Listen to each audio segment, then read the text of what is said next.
नमस्कार मित्रांनो. आज आपण नदीवरील अत्यंत महत्त्वाचे पीवायक्यू बघणार आहोत. चला तर मग बघूया आपला पहिला प्रश्न. खालील कोणती जलसिंचन योजना औरंगाबाद जिल्ह्यामध्ये आहे? आपलं उत्तर आहे ऑप्शन 2 जायकवाडी. जायकवाडी जलसिंचन योजना औरंगाबाद जिल्ह्यामध्ये आहे. हे लक्षातच ठेवा. खूप महत्त्वाचं आहे. आपल्याला खूपदा विचारलं आहे. जायकवाडीबद्दल आणखी काही माहिती बघूया. जायकवाडी जलसिंचन योजना कोणत्या नदीवर आहे? गोदावरी नदीवर आहे. हे सुद्धा लक्षात घ्या. आपल्याला जलसिंचन योजना आणि नदी या प्रकारे जोड्या लावामध्ये विचारल्या जाते. जायकवाडी या जलसिंचन योजनेला आणखी कोणत्या नावाने ओळखल्या जाते का? हो, कोणत्या? नाथसागर. नाथसागर या नावाने जायकवाडी जलसिंचन योजनेला ओळखल्या जाते. आपण हिराकुंड धरणाबद्दल बघूया. हिराकुंड धरण कुठे आहे? ओडिसामध्ये. ओडिसा राज्यातील संबलपूर जिल्ह्यामध्ये आहे. हे सुद्धा लक्षात घ्या. आणि हिराकुंड धरण हे कोणत्या नदीवर आहे? हे महानदीवर आहे. आपण कोयना धरणाबद्दल बोलूया. कोयना धरण कोणत्या नदीवर आहे? हे कोयना नदीवरच आहे.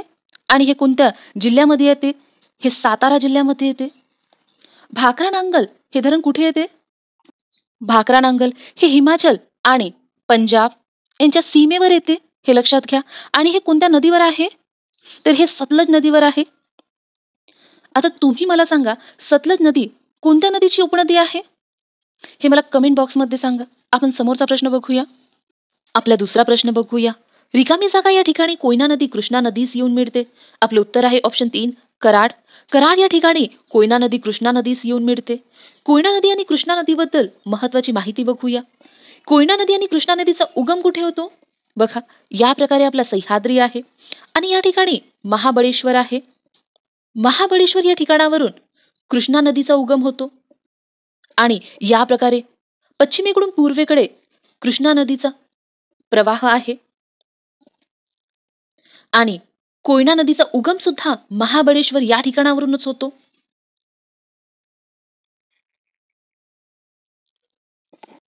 आणखी एक गोष्ट, महाबळेश्वर या ठिकाणावरूनच आणखी एका नदीचा उगम होतो. ती कोणती नदी? सावित्री नदी, जी पश्चिमेकडे वाहत जाते. या प्रकारे 3 नदीचा उगम लक्षात ठेवा. महाबळेश्वर या ठिकाणावरून कोणत्या 3 नदीचा उगम होतो?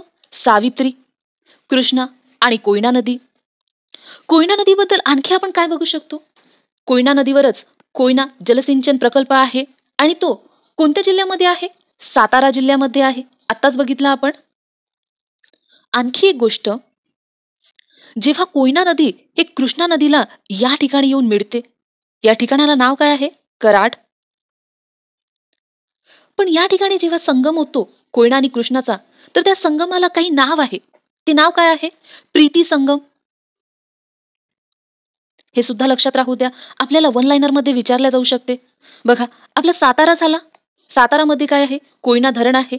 कराडमध्ये प्रीती संगम आणि महाबळेश्वर या ठिकाणावरून 3 नद्यांचा उगम होतो, सावित्री, कृष्णा आणि कोयना. आता कोल्हापूर बद्दल एखादी महत्वाची माहिती तुम्ही मला कमेंट बॉक्समध्ये सांगा. आपला तिसरा प्रश्न, या सरोवराची निर्मिती उल्कापातामधून झालेली आहे. या प्रश्नाचं उत्तर अगदी सर्वांनाच माहिती आहे, लोणार. मग आपण हा प्रश्न का घेतला आहे? कारण लोणार सरोवराच्या व्यतिरिक्त दुसरे सुद्धा सरोवर आहे, जसे चिल्का सरोवर, सांबार सरोवर, पुलिकत सरोवर. याबद्दल आपण माहिती बघूया. चिल्का सरोवर हे कुठे आहे? हे ओडिसा राज्यामध्ये आहे. सांबार सरोवर कुठे आहे? राजस्थानमध्ये आहे. आणखी पुलिकत सरोवर कुठे आहे? हे आंध्र प्रदेश आणि तमिळनाडू यांच्या सीमेवर आहे. हे लक्षात राहू द्या, महत्वाचं आहे. आपण हे नकाशामध्ये बघूया. चिल्का सरोवर बघा या ठिकाणी आहे. कोणत्या राज्यामध्ये? ओडिसा राज्यामध्ये आहे. या ठिकाणी पुलिकत सरोवर आहे. आंध्र प्रदेश आणि तमिळनाडू यांच्या बॉर्डरवर आहे. आणि या ठिकाणी बघा कोल्लेरू सरोवर हे आंध्र प्रदेशमध्ये आहे. आणखी या ठिकाणी बघा वेमनाड सरोवर कुठे आहे? केरळमध्ये आहे. आणि हे महत्वाचं सरोवर लोणार सरोवर हे महाराष्ट्रातील बुलढाणा जिल्ह्यामध्ये आहे. आणि हे सांबर सरोवर हे कुठे आहे? राजस्थान या ठिकाणी आहे. हे लक्षातच राहू द्या. सांबर सरोवर राजस्थानमध्ये आहे आणि चिल्का सरोवर ओडिसामध्ये आहे. कोलेरू सरोवर आंध्र प्रदेशमध्ये आहे. वेमनाड सरोवर केरळमध्ये आहे. हे आपल्याला विचारले जातात. हा आपला प्रश्न आपण चिल्का सरोवर बघितलं, ओडिसामध्ये आहे. सांबार सरोवर बघितलं, राजस्थानमध्ये आहे. पुलिकस सरोवर बघितलं, आंध्र प्रदेश आणि तमिळनाडू यांच्या सीमेवर आहे. लोणार सरोवर बघितलं, महाराष्ट्रातील बुलढाणा जिल्ह्यामध्ये आहे. या प्रश्नामध्ये आणखी काही माहिती बघायची राहिली का? बघा, लोणार या सरोवराची निर्मिती उल्कापातामुळे झालेली आहे. उल्कापात हा एक शब्द बघायचा आहे. बघूया आपण. उल्कापात समजून घेण्यासाठी आपल्याला आणखी काही महत्त्वाची माहिती समजून घ्यावी लागेल. ही माहिती आपण 6वीच्या जुन्या भूगोलच्या पुस्तकातील सूर्यमाला या पहिल्या पाठामधून बघणार आहोत. आपल्याला आधी खगोल म्हणजे काय समजून घ्यायचं आहे. आकाशात दिसणाऱ्या असंख्य चांदणे आपल्यापासून खूप दूर अंतरावर आहे. चंद्र, सूर्य हे त्या मानाने पृथ्वीच्या जवळ आहे, म्हणून त्याचे गोल आकार आपण बघू शकतो. बघा, सूर्य व चंद्र यांचे गोल आकार आपण का बघू शकतो? कारण ते पृथ्वीच्या जवळ आहे म्हणून. इतर तारे, ग्रह देखील आकाराने सर्वसाधारण गोल असतात. बघा, इतर तारे, ग्रह आकाराने सर्वसाधारण गोल असतात. पूर्णतः गोल असतात का? नाही, सर्वसाधारण गोल असतात. ख म्हणजे आकाश, म्हणून आकाशातील गोलांना खगोल असे म्हणतात. बघा, हे महत्वाचं आहे. ख म्हणजे काय? आकाश, म्हणून आकाशातील गोलांना खगोल असे म्हणतात. आपल्याला सूर्यमाला बघायचा आहे.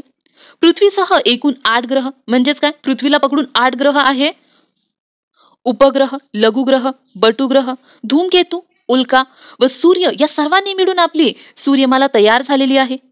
यामध्ये 2 शब्द लक्षात ठेवा, एक लघुग्रह आणि एक उल्का. आपली सूर्यमाला बघा या प्रकारे आहे.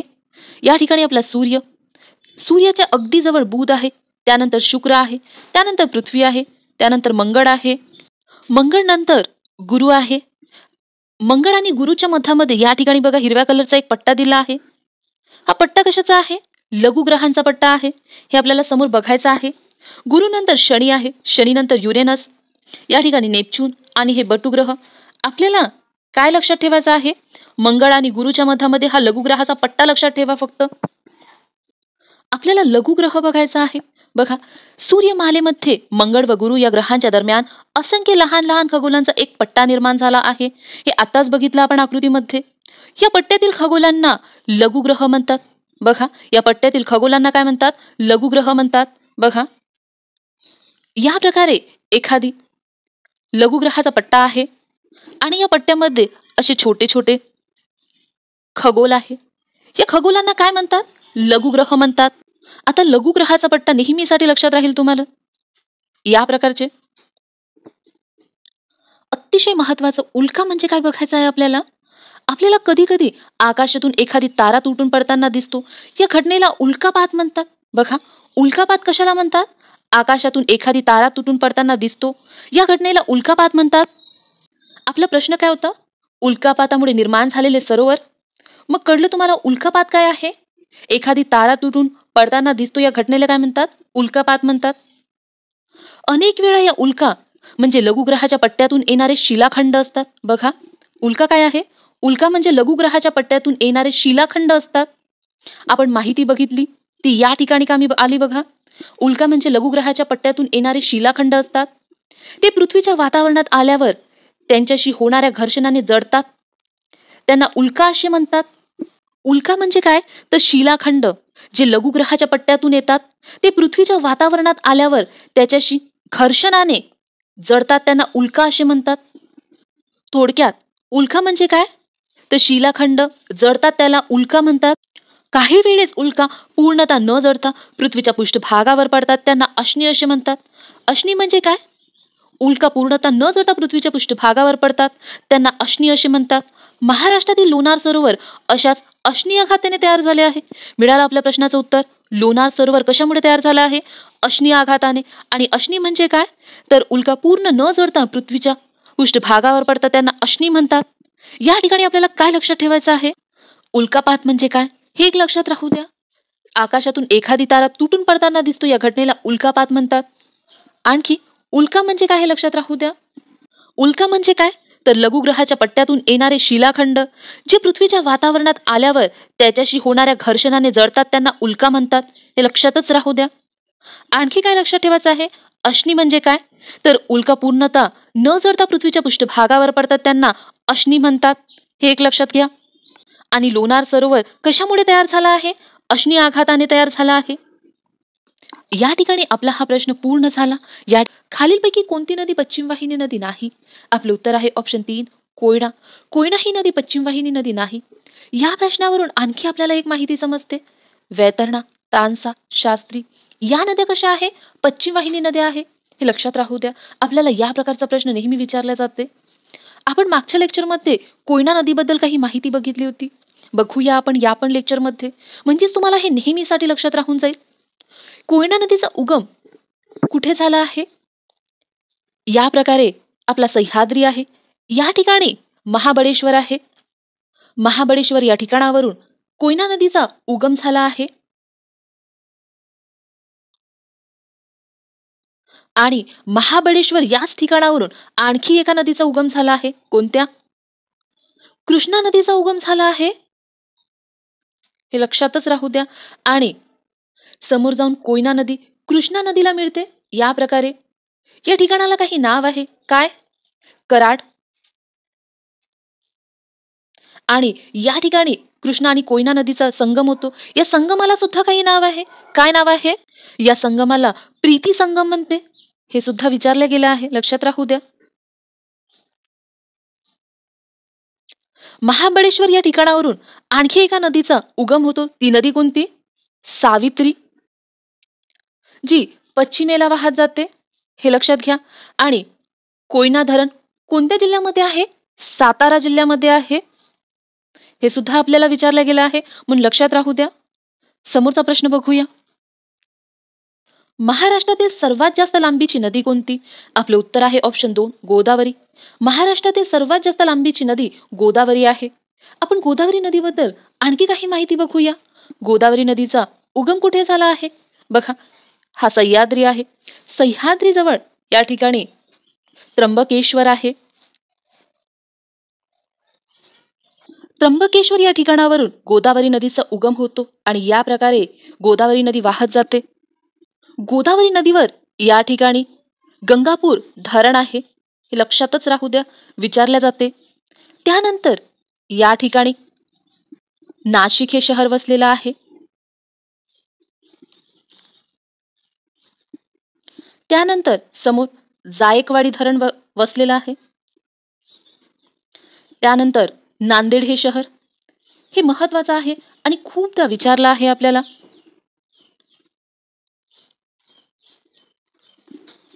त्यानंतर या ठिकाणी विष्णुपुरी धरण, हे सुद्धा लक्षात राहू द्या.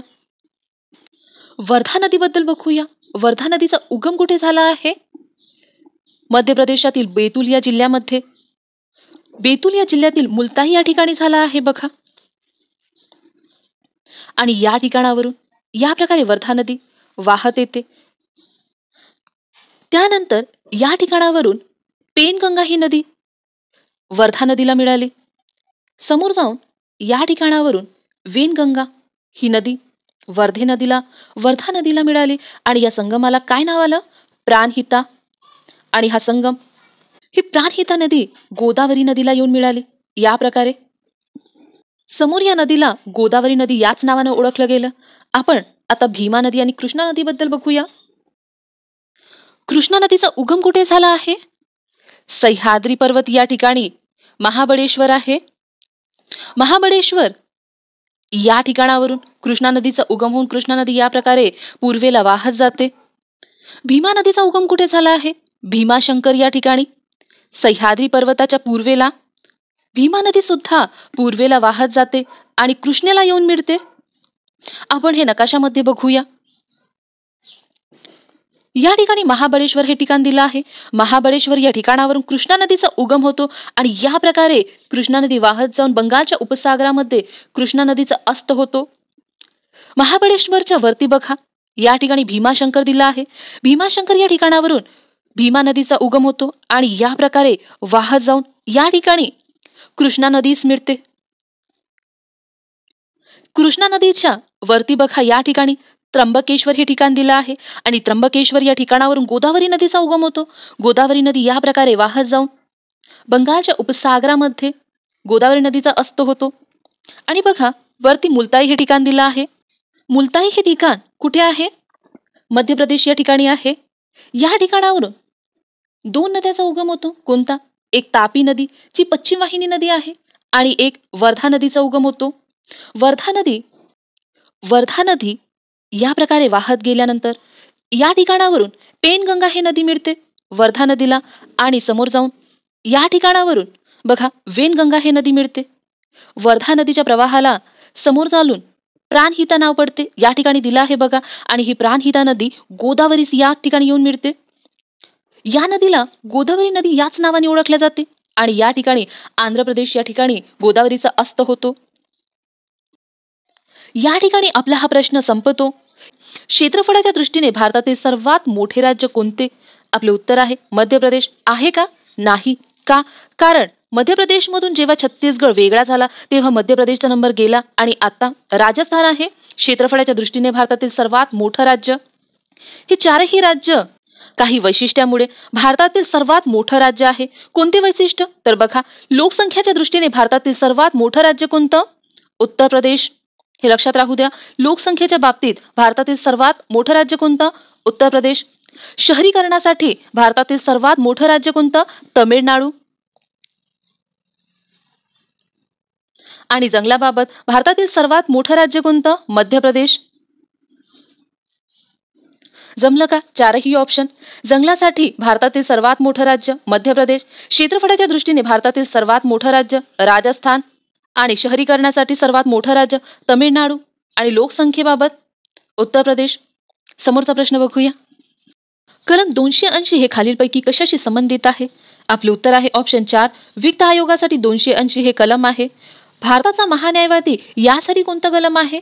76. राष्ट्रपतीसाठी काय आहे? 52. आणि पंतप्रधानासाठी 74 हे कलम आहे.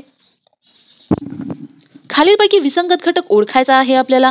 आपले पर्याय आहे गंगापूर गोदावरी, कोयना कृष्णा, गोसी खुर्द वैनगंगा, उजनी भीमा. आपलं उत्तर आहे ऑप्शन 2, कोयना कृष्णा हे विसंगत घटक आहे. का? कारण बघा, गंगापूर धरण गोदावरी नदीवर आहे, गोसी खुर्द धरण वैनगंगा नदीवर आहे, उजनी धरण भीमा नदीवर आहे, पण कोयना धरण कृष्णा नदीवर आहे का? नाही. मग हे कोयना नदीवरच आहे, हे लक्षात राहू द्या. कोयना आणि कृष्णा नदीबद्दल आपण बघूया. कोयना आणि कृष्णा नदीचा उगम कुठे झाला आहे? या प्रकारे सह्याद्री पर्वत आहे. सह्याद्री पर्वत या ठिकाणी महाबळेश्वर आहे. महाबळेश्वर या ठिकाणावरून कृष्णा नदीचा उगम होतो आणि या प्रकारे पूर्वेला वाहत जाते.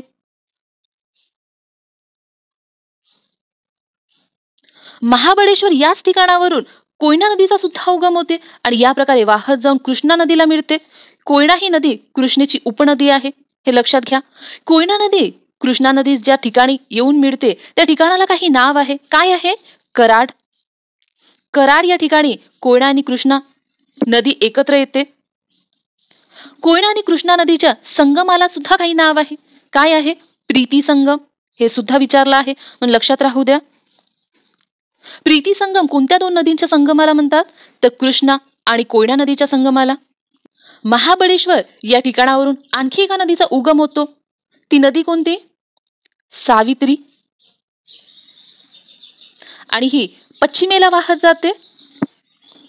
आणखी एक प्रश्न. कोयना नदीवर एक धरण आहे, कोयना धरण. आणखी एक धरण आहे शिवसागर. हे लक्षातच राहू द्या. शिवसागर हे धरण कुठे आहे? कोयना नदीवर आहे. तुमच्यासाठी आणखी एक प्रश्न. त्र्यंबकेश्वर या ठिकाणी कोणत्या नदीचा उगम झाला आहे? गोदावरी नदीचा. महाबळेश्वर या ठिकाणी कोणत्या नद्यांचा उगम झाला आहे? कोयना आणि कृष्णा नदीचा. भीमाशंकर या ठिकाणी कोणत्या नदीचा उगम झाला आहे? भीमा नदीचा उगम झाला आहे.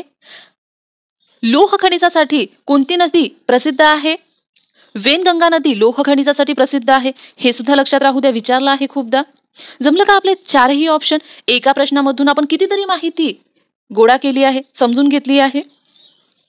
रिस्टर स्केल हे काय मोजण्याचे मापक आहे? आपलं उत्तर आहे ऑप्शन 3, भूकंप लहरी. रिस्टर स्केल हे भूकंप लहरी मोजण्याचे मापक आहे. हे लक्षातच राहू द्या. आपल्याला खूपदा विचारले जाते, हे सायन्समध्ये विचारले जाते, भूगोलमध्ये सुद्धा विचारले जाते, म्हणून लक्षात राहू द्या. आपण भूकंप लहरीबद्दल आणखी काही माहिती बघूया. भूकंप लहरी समजून घेण्यासाठी आधी आपल्याला भूकंप म्हणजे काय हे समजून घ्यावं लागेल आणि भूकंप समजून घेण्यासाठी आधी आपल्याला पृथ्वीचे अंतरंग समजून घ्यावं लागेल. ही माहिती आपण जुन्या 8वीच्या भूगोलच्या पुस्तकामधील 4थ्या पाठामधून बघत आहोत. याचे लेक्चर्स आपल्या चॅनलवर अवेलेबल आहे. या पाठामध्ये अतिशय महत्त्वाची माहिती आहे. बघूया आपण पृथ्वीचे अंतरंग. पृथ्वीच्या पृष्ठभागापासून ते केंद्रापर्यंत असलेल्या पदार्थाच्या गुणधर्मात फरक आढळतो. त्यानुसार पृथ्वीच्या अंतरंगाचे भूकवच, प्रावरण व गाभा असे 3 भाग मानले जातात. बघा, पृथ्वीच्या अंतरंगाचे किती भाग मानले जातात? 3 भाग मानले जातात. कोणते? भूकवच, प्रावरण आणि गाभा असे 3 भाग मानले जातात. आणि हे भाग कशावरून मानले जातात? तर बघा, पृथ्वीच्या पृष्ठभागापासून ते केंद्रापर्यंत असलेल्या पदार्थाच्या गुणधर्मात फरक आढळतो. या फरकानुसार हे 3 भाग पडतात. हे लक्षात राहू द्या. समोर बघूया. हे 3 भाग आहे बघा. भूकवच सर्वात वरती, त्याखाली प्रावरण आणि त्याखाली गाभा. गाभ्याचे 2 भाग पडतात, एक बाह्य गाभा आणि एक अंतर्गाभा. पृथ्वीच्या अंतरंगाबद्दल माहिती बघूया. पृथ्वीच्या अंतरंगाचे 3 भाग मानले जातात, भूकवच, प्रावरण आणि गाभा. भूकवचाचे 2 भाग पडतात. कोणते 2 भाग? सियाल व सायमा. आपण सियालबद्दल माहिती बघूया. भूकवचाच्या वरच्या भागाला सियाल असे म्हणतात. या थरातील खडकामध्ये प्रामुख्याने सिलिका व ॲल्युमिनियमचे प्रमाण अधिक आढळते. बघा, यावर आपल्याला प्रश्न विचारला जाते की सियाल या थरामध्ये कोणते मूलद्रव्य प्रामुख्याने अधिक आढळते? तर आपलं उत्तर असेल सिलिका व ॲल्युमिनियम. ही मूलद्रव्ये वजनाने हलकी असल्याने भूकवचाच्या वरच्या भागात आढळतात. म्हणजेच काय? भूकवचाच्या वरच्या भागात मूलद्रव्य कशी आहे? हलकी आहे. आता सायमाबद्दल माहिती बघूया. सियालच्या खालील थरास सायमा असे म्हणतात. बहुतांश सागरतळ या थराने बनलेले आहे. या थरातील खडक सिलिका व मॅग्नेशियमच्या संयुगाने बनलेले आहेत. हा थर वजनाने सियालपेक्षा जड आहे. म्हणजेच बघा, भूकवचाचा वरचा भाग कसा आहे? वजनाने हलका आणि त्याच्या खालचा भाग वजनाने थोडा जड आहे. फरक आढळला पदार्थांमध्ये. समोर बघूया प्रावरणाबद्दल माहिती. प्रावरणाबद्दल माहिती बघूया. प्रावरण लोह मॅग्नेशियम यांच्या संयुगाने तयार झालेला आहे. हे सुद्धा लक्षात राहू द्या. प्रावरणामध्ये 100 ते 200 किलोमीटरच्या भागात उष्णतेमुळे खडक वितळतात. हे अतिशय महत्त्वाचं आहे. यावर आपल्याला प्रश्न विचारला जाऊ शकते की खडक कोणत्या थरामध्ये वितळतात? ते तुम्हाला माहिती हवं. प्रावरणामध्ये 100 ते 200 किलोमीटरच्या भागात उष्णतेमुळे खडक वितळतात. बघा, कशामुळे वितळतात? उष्णतेमुळे वितळतात. येथे निर्माण होणाऱ्या शिलारसामुळे या भागात शिलारस कोटी तयार होतात. बघा, शिलारस कोटी कुठे तयार होते? प्रावरणामध्ये. ज्वालामुखी क्रियेतून भूपृष्ठावर येणारा लावारस येथे निर्माण होतो. हे यावर सुद्धा तुम्हाला विचारले जाऊ शकते की लावारस कुठे निर्माण होतो? प्रावरणामध्ये निर्माण होतो. गाभ्याबद्दल माहिती बघूया. या थराचे बाह्य भाग व अंतर्भाग असे 2 भाग पडतात. बाह्य भाग द्रवरूप तर अंतर्भाग घनरूप आहे. बघा, पदार्थामध्ये फरक आढळला का? गाभ्यामध्ये सुद्धा 2 भाग असते आणि बाह्य भाग द्रवरूप आहे आणि अंतर्भाग घनरूप आहे. बघा, हा भूकवच आहे. या ठिकाणी मूलद्रव्य कशी आहे? आधी वजनाने हलकी मूलद्रव्य आहे, त्यानंतर जड मूलद्रव्य आहे. आणि हा प्रावरण यामध्ये कसा आहे? लावारस तयार होते, म्हणजे द्रव असेल. आणि बाह्य गाभ्यामध्ये सुद्धा द्रव आहे आणि अंतर्गाभ्यामध्ये घनरूप. हे बघितलं आहे आपण. पृथ्वीच्या पृष्ठभागापासून केंद्रापर्यंत होत जाणारे बदल. बघा, या ठिकाणी काय म्हणताय? पृथ्वीच्या पृष्ठभागापासून केंद्रापर्यंत होत जाणारे बदल. हे बदल का होतात? कारण बघा, हे द्रव आणि घन पदार्थ आहे. या प्रकारे पदार्थामध्ये फरक आहे, त्यामुळे पृथ्वीच्या पृष्ठभागापासून केंद्रापर्यंत बदल होत जातात. हे महत्त्वाचं लक्षातच राहू द्या. समोर बघूया. पृथ्वीच्या पृष्ठभागाकडून केंद्राकडे जाताना अंतर्गत भागात काही बदल होतात. ते पुढील प्रमाणे आहे. पृथ्वी थंड होण्याची प्रक्रिया पृष्ठभागापासून सुरू झाली. अंतर्गत भागात तापमान जास्त असते, त्यामुळे गाभ्याकडे जाताना तापमानात वाढ होते. बघा, यावर प्रश्न विचारला आहे आपल्याला. गाभ्याकडे जाताना तापमानात वाढ होते की घट होते? या प्रकारचा प्रश्न आपल्याला राज्यसेवेमध्ये विचारला आहे, म्हणून लक्षातच राहू द्या. बघा, या ठिकाणी थंड वातावरण असते, तर गाभ्याकडे जाताना तापमान कसं वाढत जाते. ही वाढ साधारणतः दर 32 मिनिटाला 1 सेल्सिअस अशी असते. यावर सुद्धा प्रश्न विचारला आहे की गाभ्याकडे जाताना दर 32 मीटरला किती सेल्सिअस तापमान वाढ होते? 1 सेल्सिअस तापमान वाढ होते. म्हणजेच पृष्ठभाग जरी थंड असला तरीही पृथ्वीचा गाभा अत्यंत तप्त स्वरूपाचा आहे. पृथ्वीच्या केंद्राजवळ तापमान सुमारे 5000 अंश सेल्सिअस आढळते. पृथ्वीच्या अंतरंगातील थरामध्ये तापमान, घनता, पदार्थाचे द्रव व घनरूप यामध्ये फरक असतो. त्यामुळे तेथे अनेक प्रकारच्या हालचाली होत असतात. बघा, हे महत्वाचं आहे आपल्यासाठी. पृथ्वीच्या अंतरंगात म्हणजेच पृथ्वीच्या आतमध्ये हालचाली का होत असतात? पृथ्वीच्या अंतरंगातील थरामध्ये तापमान, घनता, पदार्थाचे द्रव व घनरूप यामध्ये फरक असतो. त्यामुळे तेथे अनेक प्रकारच्या हालचाली होत असतात. हे लक्षातच राहू द्या. हालचाली म्हणजेच काय? भूकंप, ज्वालामुखी. म्हणून हे लक्षात घ्या. हालचाली का होत असतात? भूकंपाबद्दल माहिती बघूया. भूपृष्ठाखाली होणाऱ्या हालचालीमुळे भूकवचावर प्रचंड ताण निर्माण होत असतो. बघा, भूपृष्ठाखाली हालचाली कशामुळे होतात? तापमानमुळे, घनतामुळे, द्रव व घन पदार्थातील फरकांमुळे होतो. हे आत्ताच बघितलं आपण. भूपृष्ठाखाली होणाऱ्या हालचालीमुळे भूकवचावर प्रचंड ताण निर्माण होत असतो. ताण विशिष्ट मर्यादेपलीकडे गेल्यावर तेथील ऊर्जेचे उत्सर्जन होते. या ऊर्जा लहरींमुळे भूपृष्ठ हादरते. यालाच आपण भूकंप असे म्हणतो. या ठिकाणी भूपृष्ठाखाली काही हालचाली होत आहे. हालचाली कशामुळे होत आहे? तापमानामुळे, घनतामुळे आणि पदार्थातील द्रव व घनरूप फरकांमुळे हालचाली होत आहे. या हालचालींमुळे भूकवचावर प्रचंड ताण निर्माण होत आहे. ताण विशिष्ट मर्यादेपलीकडे गेल्यावर तेथील ऊर्जेचे उत्सर्जन होते. या ठिकाणी बघा, ऊर्जेचे उत्सर्जन होते. या ऊर्जा लहरींमुळे भूपृष्ठ हादरते. बघा, या ठिकाणी भूपृष्ठ हादरलेला दिसत आहे तुम्हाला. यालाच आपण काय म्हणतो? भूकंप असे म्हणतो. या ऊर्जा लहरींनाच आपण काय म्हणतो? भूकंप लहरी म्हणतो. या ठिकाणी दाखवला आहे बघा, प्राथमिक लहरी, भूपृष्ठ लहरी आणि दुय्यम लहरी. भूकंप होण्याची कारणे बघूया. भूपट्टांची हालचाल होणे ते सरकणे, भूपट्टांचे एकमेकावर आदळणे किंवा एकमेकांच्या खाली जाणे, ज्वालामुखीचे उद्रेक होणे, भूपृष्ठाखाली खडकात विभंग निर्माण होणे इत्यादी कारणामुळे भूकंप घडून येतात. भूकंपाची तीव्रता रिस्टर या एककात भूकंप मापन यंत्राद्वारे मोजतात. बघा, आपला प्रश्न मिळाला का? बघा, या ठिकाणी भूकंप मापन यंत्र दाखवलं आहे. भूकंप होताना भूपृष्ठाखाली ज्या ठिकाणी ऊर्जा मोकळी होते त्या ठिकाणास भूकंपाची नाभी म्हणतात. अतिशय महत्वाचा आहे. यावर सुद्धा राज्यसेवेमध्ये प्रश्न विचारला आहे की भूकंप होताना भूपृष्ठाखाली ज्या ठिकाणी ऊर्जा मोकळी होते त्या ठिकाणास काय म्हणतात? भूकंपाची नाभी म्हणतात. या आकृतीमध्ये बघा, या ठिकाणी ऊर्जा मोकळी झाली आहे आणि या ठिकाणाला काय म्हटलं आहे? भूकंप नाभी म्हटलं आहे. हे लक्षातच राहू द्या, महत्वाचं आहे. भूकंप होताना भूपृष्ठाखाली ज्या ठिकाणी ऊर्जा मोकळी होते त्या ठिकाणास भूकंपाची नाभी असे म्हणतात. भूकंप नाभीकडून सर्व दिशेने विविध लहरींच्या रूपात ऊर्जेचे उत्सर्जन भूपृष्ठाकडे होते. भूकंप नाभीपासून भूपृष्ठावरील सर्वात जवळच्या भागात भूकंपाचे अपिकेंद्र असते. अतिशय महत्वाचा आहे हा शब्द. हे आपल्याला आणखी विचारला एका प्रश्नामध्ये. भूकंप नाभीपासून भूपृष्ठावरील सर्वात जवळच्या भागात भूकंपाचे अपिकेंद्र असते. हे बघूया आपण. या आकृतीमध्ये बघा, हे सर्वात जवळचं पॉइंट आहे आणि याला काय म्हणतात? भूकंप नाभी, भूकंप अपिकेंद्र म्हणतात. भूकंप नाभी जिथे ऊर्जा मोकळी होते आणि भूकंप ऊर्जा जिथे मोकळी होते त्याच्या जवळचा पॉइंट म्हणजे भूकंप अपिकेंद्र. हे दोनही शब्द लक्षातच राहू द्या. भूकंप लहरीचे प्राथमिक, दुय्यम व भूपृष्ठ लहरी असे 3 प्रकार पडतात. बघा, भूकंप लहरीच बघायचं होतं आपल्याला. प्राथमिक लहरीची माहिती दिली आहे, बघूया आपण. भूगर्भात ऊर्जेचे उत्सर्जन झाल्यावर या लहरी सर्वप्रथम भूपृष्ठावर पोहोचतात. बघा, आपल्याला या प्रकारचा प्रश्न असू शकते की भूगर्भात ऊर्जेचे उत्सर्जन झाल्यावर भूपृष्ठावर सर्वात प्रथम कोणत्या लहरी पोहोचतात? प्राथमिक लहरी पोहोचतात. भूकंप नाभीपासून पृथ्वीच्या त्रिज्येच्या रेषेत सर्व दिशांनी भूपृष्ठाखाली अत्यंत वेगाने येणाऱ्या या लहरींना प्राथमिक लहरी म्हणतात. हे सुद्धा लक्षात राहू द्या. अत्यंत वेगाने येणाऱ्या लहरी कोणत्या? प्राथमिक लहरी. या लहरींमुळे खडकातील कणांची हालचाल लहरीच्या दिशेने मागे पुढे होते. दुय्यम लहरी बघूया. प्राथमिक लहरीनंतरच्या भूपृष्ठावर पोहोचणाऱ्या लहरींना दुय्यम लहरी म्हणतात. हे सुद्धा लक्षात राहू द्या. या लहरी नाभी केंद्रापासून चहूबाजूंना पसरतात. या लहरींमुळे खडकातील कणांची हालचाल वर खाली म्हणजेच लहरीच्या दिशेने लंबरूप होतात. त्यामुळे या लहरी विध्वंसक स्वरूपाच्या असतात. हे लक्षात राहू द्या. विध्वंसक स्वरूपाच्या लहरी कोणत्या? दुय्यम लहरी. भूपृष्ठ लहरी बघूया. प्राथमिक व दुय्यम लहरी भूपृष्ठावर पोहोचल्यानंतर त्याचा परिणाम भूपृष्ठावर होतो व भूपृष्ठाखाली नवीन लहरी निर्माण होते.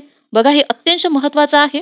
भूकंप लहरी म्हणजे काय किंवा कशा निर्माण होतात? तर बघा, प्राथमिक व दुय्यम लहरी भूपृष्ठावर पोहोचल्यावर त्याचा परिणाम भूपृष्ठावर होतो व भूपृष्ठावर नवीन लहरी निर्माण होतात.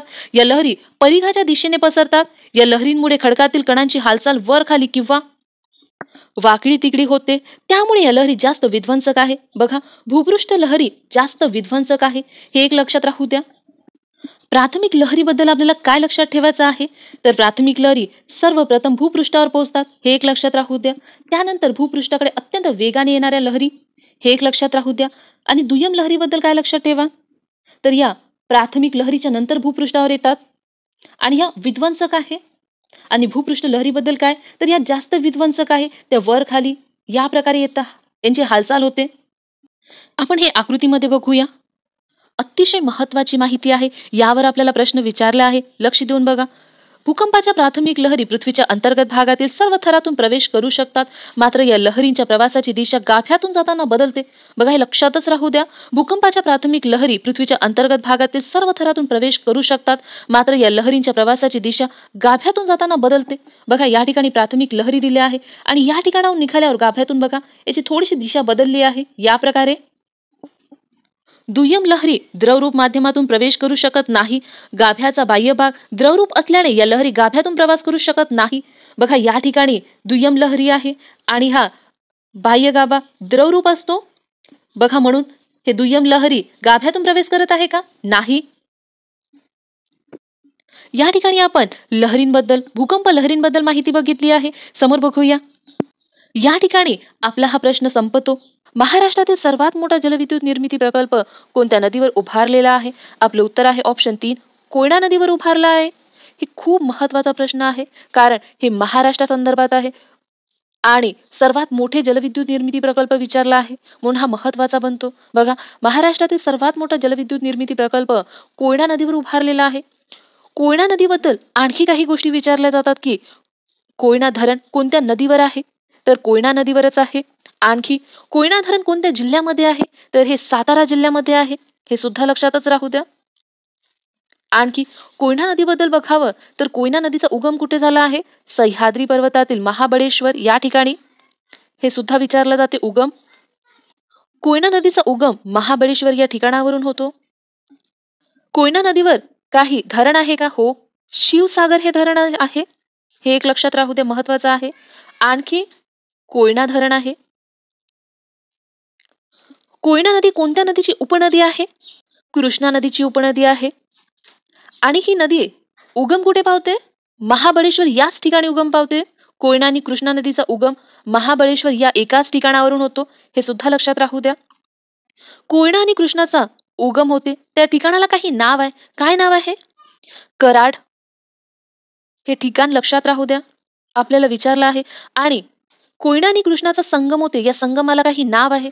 ते नाव काय आहे? प्रीती संगम. अतिशय महत्वाचा आहे. गोदावरी नदीबद्दल बघावं तर गोदावरी नदीचा उगम कुठे झाला आहे? सह्याद्री पर्वताच्या त्र्यंबकेश्वर या ठिकाणावरून. हे सुद्धा विचारलं जाते. या प्रकारे आंध्र प्रदेशाकडे वाहत जाते, पश्चिम दिशेला वाहत जाते. गोदावरी नदीवर गंगापूर धरण आहे, महत्वाचं आहे आपल्यासाठी. त्यानंतर नांदेड हे शहर वसलेलं आहे. त्यानंतर जायकवाडी हे धरण वसलेलं आहे. त्यानंतर नाशिक हे शहर वसलेलं आहे. नाशिक आणि नांदेड. आणखी एक धरण आहे, कोणतं? विष्णुपुरी धरण. हे 3 धरण आणि हे 2 शहर लक्षात राहू द्या, खूपदा आपल्याला एक्झाम मध्ये विचारले जाते. वर्धा नदीबद्दल बघावं तर वर्धा नदीचा उगम कुठे होते? मध्य प्रदेशातील बेतुल या जिल्ह्यातील मुलताई जवळ होते. हे मुलताई हा शब्द लक्षात राहू द्या. या प्रकारे वर्धा नदी वाहत येते. वर्धा नदीला पश्चिमेकडून पेनगंगा ही नदी येऊन मिळते. त्यानंतर पूर्वेकडून वेनगंगा ही नदी येऊन मिळते. बघा, या ठिकाणी वेनगंगा ही नदी दिली आहे. या तीनही नदीच्या एकत्र प्रवाहाला काही नाव पडते. काय? प्राणहिता हे नाव पडते. आणि ही नदी गोदावरी नदीला या प्रकारे येऊन मिळते. पेनगंगा नदी खोरे हे कशासाठी प्रसिद्ध आहे? चुनखडकसाठी प्रसिद्ध आहे. हे लक्षातच राहू द्या. वर्धा नदी हे खोरं कशासाठी प्रसिद्ध आहे? हे दगडी कोळशासाठी प्रसिद्ध आहे. आणि वेनगंगा हे नदी खोरं कशासाठी प्रसिद्ध आहे? तर हे लोह खनिज आणि मॅग्नेशियमसाठी प्रसिद्ध आहे. हे लक्षातच राहू द्या. आपण समोरचा प्रश्न बघूया. पितामह हे कोणत्या प्रसिद्ध व्यक्तीचे टोपण नाव आहे? आपलं उत्तर आहे ऑप्शन 4, दादाभाई नौरोजी. दादाभाई नौरोजी यांना पितामह या प्रसिद्ध टोपण नावाने ओळखले जाते. आपला दुसरा प्रश्न, भारताचे लोह पुरुष म्हणून कोणाला ओळखले जाते? वल्लभभाई पटेल यांना ओळखले जाते. हे सुद्धा लक्षात राहू द्या, महत्वाचं आहे. स्वातंत्र्याचा अधिकार कोणत्या कलमामध्ये येतो? आपले उत्तर आहे ऑप्शन 3, 19 ते 22. 19 ते 22 या कलमामध्ये स्वातंत्र्याचा अधिकार येतो, हे लक्षातच राहू द्या. आपल्याला या प्रकारचे प्रश्न राज्यसेवेमध्ये सुद्धा विचारला आहे. मग 14 ते 18 या कलमांमध्ये कोणता अधिकार येतो? समतेचा अधिकार येतो. आणि 19 ते 30 मध्ये कोणता अधिकार येतो? सांस्कृतिक व शैक्षणिक अधिकार येतो. आणि 23 ते 24 या कलमांमध्ये कोणता अधिकार येतो? तर यावर शोषणाविरुद्धचा अधिकार आहे. हे चारही अधिकार अतिशय महत्वाचा आहे, लक्षातच राहू द्या. समोरचा प्रश्न बघूया. महाराष्ट्रातील खालीलपैकी कोणती नदी जवळपास उत्तरेकडून दक्षिणेकडे वाहते? आपले उत्तर आहे ऑप्शन 2, वैनगंगा. वैनगंगा ही नदी जवळपास उत्तरेकडून दक्षिणेकडे वाहते. आपण नकाशामध्ये तापी, नर्मदा आणि कृष्णा नदी बघूया. या ठिकाणी बघा वैनगंगा नदी आहे आणि वैनगंगा नदी जवळपास उत्तरेकडून दक्षिणेकडे वाहत आहे आणि या ठिकाणी वर्धा नदीला येऊन मिळाली आहे. त्यानंतर नर्मदा नदी बघा या प्रकारे वाहत आहे, पश्चिमेला वाहत आहे आणि नर्मदा नदीचा उगम बघा अमरकंटक या ठिकाणी झाला आहे. तापी नदी सुद्धा पश्चिम वाहिनी नदी आहे बघा या प्रकारे आणि तापी नदीचा उगम मुलताई या ठिकाणी झाला आहे आणि मुलताई याच ठिकाणी वर्धा नदीचा उगम सुद्धा झाला आहे बघा या प्रकारे वाहत आहे. या ठिकाणी कृष्णा नदी आहे. कृष्णा नदीचा उगम बघा सह्याद्रीमध्ये महाबळेश्वर या ठिकाणी होते आणि या प्रकारे पश्चिमेला वाहत जाते. या प्रकारे आपण चारही ऑप्शन बघितले, चारही नद्या बघितले. आता आपण आपल्या प्रश्नाकडे जाऊया. या ठिकाणी आपला हा प्रश्न संपतो. महाराष्ट्राची किनारपट्टी रिकामी जागा म्हणून ओळखली जाते. आपलं उत्तर आहे ऑप्शन 3, कोकण किनारा. महाराष्ट्राची किनारपट्टी कोकण किनारा म्हणून ओळखली जाते. हे चारही पर्याय काही वैशिष्ट्यपूर्ण आहे. आपण बघूया. ओडिसाची किनारपट्टी काय म्हणून ओळखली जाते? आपलं उत्तर आहे ऑप्शन 4, उत्कल किनारा. बघा ओडिसाची किनारपट्टी उत्कल किनारा म्हणून ओळखली जाते. आणि कर्नाटकाची किनारपट्टी काय म्हणून ओळखली जाते? कारवार म्हणून ओळखली जाते. हे सुद्धा लक्षात घ्या. केरळची किनारपट्टी काय म्हणून ओळखली जाते? मलबार म्हणून ओळखली जाते. बघा आपल्याला 4 किनारपट्टीचे नाव माहिती झाले.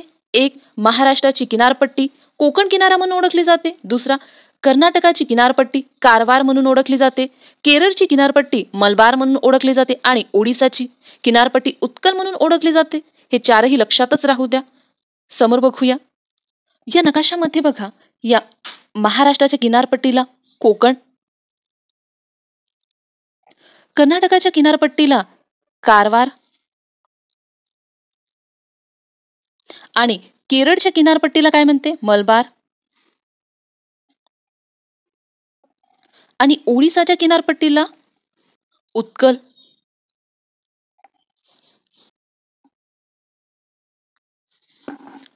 आंध्र प्रदेश आणि तमिळच्या किनारपट्टीला काही म्हणते का? हे तुम्ही मला कमेंट करून सांगा. बांदीपूर राष्ट्रीय उद्यान कोणत्या राज्यामध्ये आहे? आपले उत्तर आहे ऑप्शन 2, कर्नाटक या राज्यामध्ये आहे. मग बांधवगड राष्ट्रीय उद्यान कुठे आहे? तर हे मध्य प्रदेश या ठिकाणी आहे.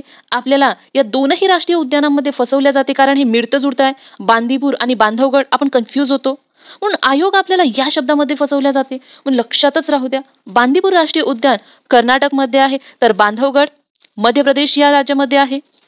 आणखी दुसरा प्रश्न तुमच्यासाठी. सिमलीपाल राष्ट्रीय उद्यान कुठे आहे? तर हे ओडिसामध्ये आहे. समोरचा प्रश्न बघूया. उजनी हे धरण कोणत्या नदीवर आहे? आपले उत्तर आहे ऑप्शन 1, भीमा नदीवर आहे. उजनी हे धरण भीमा नदीवर आहे. भीमा नदीचा उगम कुठे झाला आहे? भीमाशंकर. आणि गोदावरीचा उगम कुठे झाला आहे? हे त्र्यंबकेश्वर या ठिकाणी झाला आहे. आणि गोदावरी नदीचा अस्त कुठे झाला आहे? तर आंध्र प्रदेशातील राजमुंद्री येथील राजमुंद्री. हे लक्षातच राहू द्या. हे महत्वाचं ठिकाण आहे. पेनगंगा नदी कशासाठी प्रसिद्ध आहे? चून खडकसाठी. आणि तापी नदीचा उगम कुठे झाला आहे? मध्य प्रदेशातील बेतूल जिल्ह्यातील मुलताई या ठिकाणी. हे लक्षातच ठेवा. भीमा नदीचा उगम कुठे झाला? भीमाशंकर. गोदावरी नदीचा त्र्यंबकेश्वर आणि तापी नदीचा मुलताई जवळ. आणि चून खडकसाठी कोणतं नदी खोरं प्रसिद्ध आहे? पेनगंगा. समोरचा प्रश्न बघूया. नियोजन आयोगाचा पदसिद्ध अध्यक्ष कोण असतो? आपलं उत्तर आहे ऑप्शन 3, पंतप्रधान असतो.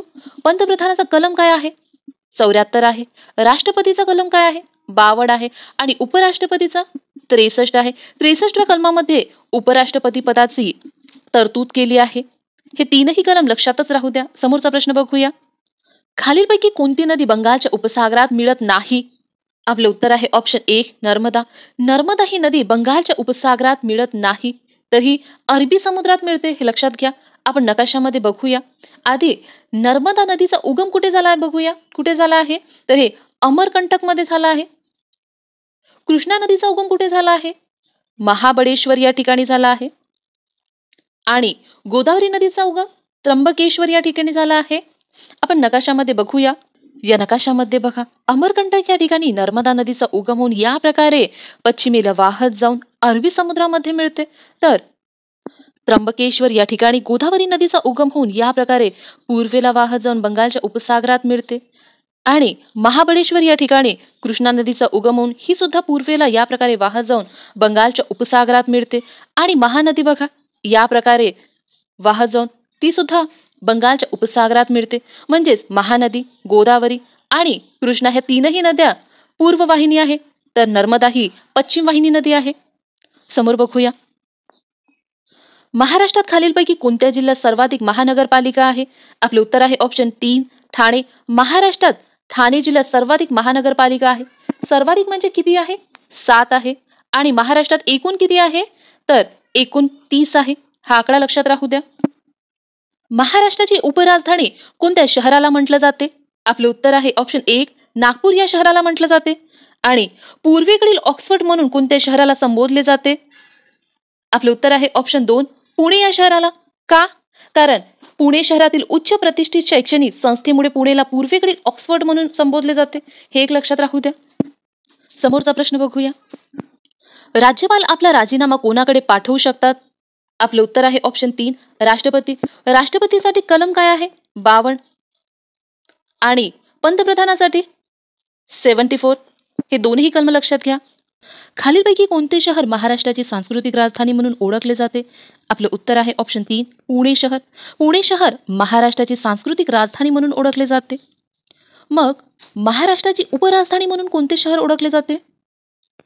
तर ते नागपूर हे शहर ओळखले जाते. महाराष्ट्राची पहिली महानगरपालिका कोणती? आपले उत्तर आहे ऑप्शन 1, मुंबई. समोरचा प्रश्न बघूया. टोमॅटोचा लाल रंग कोणत्या रासायनिक पदार्थामुळे असतो? आपले उत्तर आहे ऑप्शन 4, लायकोपीनमुळे असतो. टोमॅटोचा लाल रंग लायकोपीन या रासायनिक पदार्थामुळे असतो. पृथ्वीपासून सर्वात जवळचा तारा कोणता? आपले उत्तर आहे ऑप्शन 3, सूर्य. मग पृथ्वीपासून सर्वात जवळचा ग्रह कोणता? शुक्र. बुध पण जवळ आहे. मग पृथ्वीपासून सर्वात जवळचा उपग्रह कोणता? चंद्र. चंद्र हा पृथ्वीपासून सर्वात जवळचा उपग्रह आहे. निरोगी माणसाच्या शरीराचे तापमान किती असते? आपले उत्तर आहे ऑप्शन 2, 37 अंश सेल्सिअस. निरोगी माणसाच्या शरीराचे तापमान 37 अंश सेल्सिअस असते. हे लक्षात राहू द्या. खूपदा आपल्याला या प्रकारचे प्रश्न विचारले जाते. समोर बघूया. खालीलपैकी विसंगत घटक ओळखायचा आहे आपल्याला. आपले पर्याय आहे गंगापूर गोदावरी, कोयना कृष्णा, गोसीखुर्द वैनगंगा, उजनी भीमा. आपले उत्तर आहे ऑप्शन 2, कोयना कृष्णा. हेच का? कारण बघा, गंगापूर धरण हे गोदावरी नदीवर आहे, गोसीखुर्द धरण हे वैनगंगा नदीवर आहे आणि उजनी धरण भीमा नदीवर आहे. पण कोयना धरण कृष्णा नदीवर आहे का? नाही, हे कोयना नदीवरच आहे. आपण कोयना धरणाबद्दल माहिती बघूया. कोयना धरण कुठे आहे? सातारा जिल्ह्यामध्ये आहे. हे विचारलं आहे म्हणून लक्षात राहू द्या, सातारा. कोयना आणि कृष्णा नदीबद्दल माहिती बघूया आपण.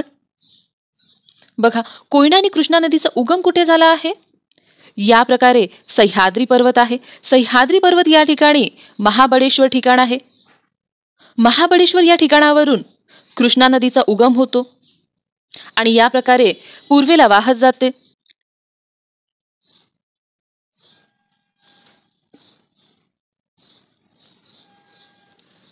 महाबळेश्वर या ठिकाणावरूनच आणखी एका नदीचा उगम होतो, ती आहे कोयना.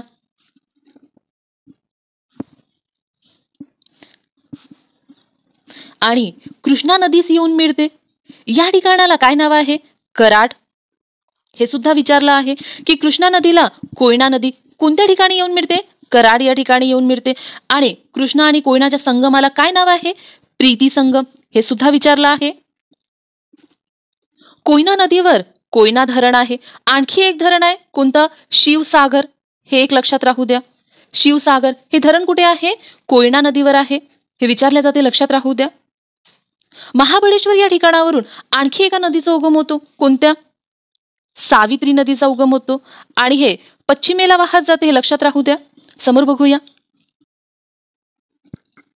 दक्षिण गंगा नदी कोणत्या नदीला म्हणतात? आपलं उत्तर आहे ऑप्शन 3 गोदावरी नदीला म्हणतात. का गोदावरीलाच दक्षिण गंगा नदी म्हणतात? कारण दक्षिणेकडील गंगा नदीप्रमाणेच गोदावरी आहे. प्रमाणे म्हणजे काय?